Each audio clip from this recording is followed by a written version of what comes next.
This week, an Asian musical prodigy who's known for putting some electricity into the classical violin. Vanessa-Mae was born in Singapore to a Chinese mother and a Thai father. Her mother brought her to England at the age of 5 when she was already winning awards for playing the piano. But by age 8, it was the violin Vanessa-Mae knew she wanted to play professionally. By age 14, she was featured soloist with the London Mozart Players. And at age 16, her first album, The Violin Player, was on the top 40 charts in dozens of countries. Then and now, Vanessa-Mae's sexy image has caused some classical music purists to choke on their pipe smoke. And a quest to fuse pop and classical elements has won her fans, critics, and imitators. Well, Vanessa-Mae is about to reach the wise old age of 24. She's already done more than some musicians do in a lifetime, but she's taking some time out to talk with us today. Vanessa, welcome to Talk Asia. Thank you so much for coming by. You have been in Hong Kong a few times, we were saying. The last time, or one of the other times, was performing for the Handover here in Hong Kong.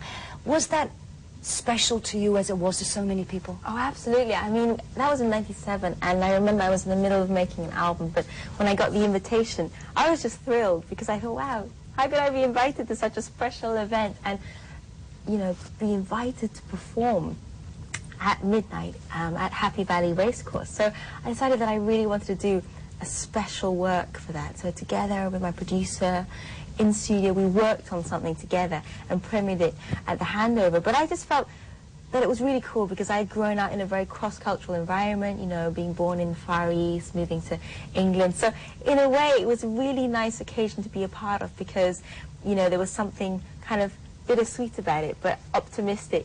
And I felt that it was great to be invited at such a special time. So I was exactly, you know, like everybody else out there, I was incredibly thrilled. At the tender age of 4 or 5, I mean, you were pretty young. Did you ever figure you were slightly different from the other kids? Different? No, because I felt that I really enjoyed my time at school. You know, it was just a pure academic school that I went to. So music was not the focus of my life until I was about 8 years old. But it was a bit odd how, you know, teachers started paying me more attention, you know, the musical teachers, and started calling my parents up. You know, I thought I was getting into trouble or something, but no, they were just saying things like, you know, we really think you should enroll your child in more classes because we think she's got some potential. So that was incredibly rewarding for me, and I was an only child, so, you know, when my parents started to focus on me, and I felt kind of proud of myself, and it was just not the idea that I had in my head that I'd ever become a musician, but I knew that somehow, through music, I was getting more attention through music from the adults, you know. But I never felt different from my friends because they weren't interested in music, really. So we didn't talk about music. We didn't discuss music, obviously, when we were in the playground. But when it came to adult sessions, they were always interested in what I was getting up to music-wise. It wasn't until I was a bit older, age 8, that really the whole thing came in, which was, do I want to be investing in music? You know, my time and energy is going there. Or do I want to be doing sleepovers at my friends' houses? And I chose music at age 8. Vanessa, you're talking about age 8. Yeah. Not age 18. Just so long ago now. But at age 8, I felt really, you know, I felt really adult and able to think what is going to be my profession in the next few years. But it's true, now I'm 23, going on 24. It's true that age 8 just seems incredibly young to have chosen what I was going to do in my life. I know, I was just going to say, I mean, what does an 8-year-old know?